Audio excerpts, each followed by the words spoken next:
कि होला चुमावन आज देखो रे सखी। हेलो, नमस्ते, प्रणाम, कैसे आप सब। और आज हमारे फ्रेंड्स मेरे घर पे आए हैं। भैया जी का मेरा शादी है आज, तो सभी लोग मेरे से मिलने आए।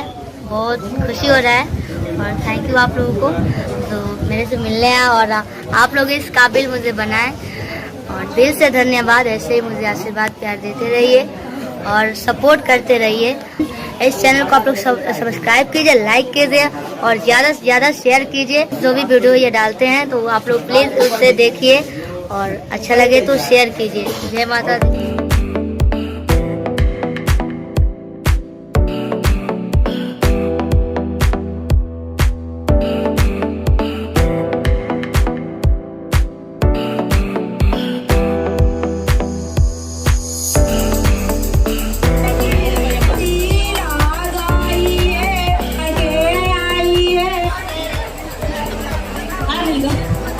कि होला चुमावन आज देखो रे सखी शिव रघुवर के।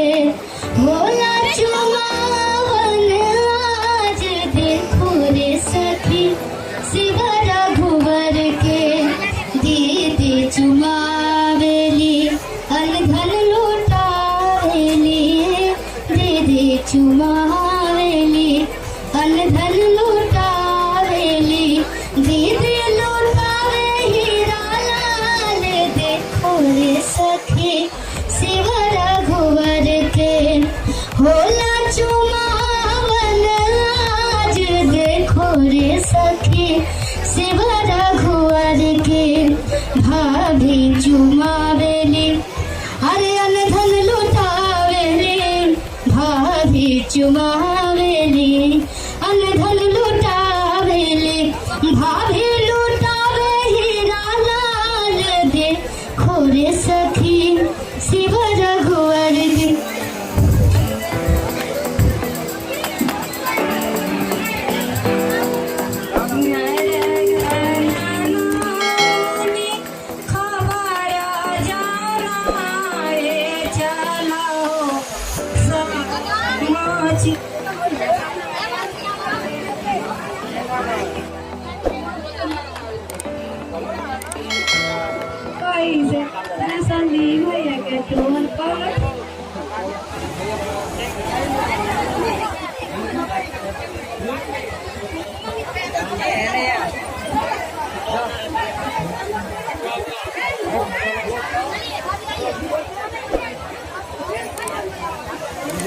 Didi.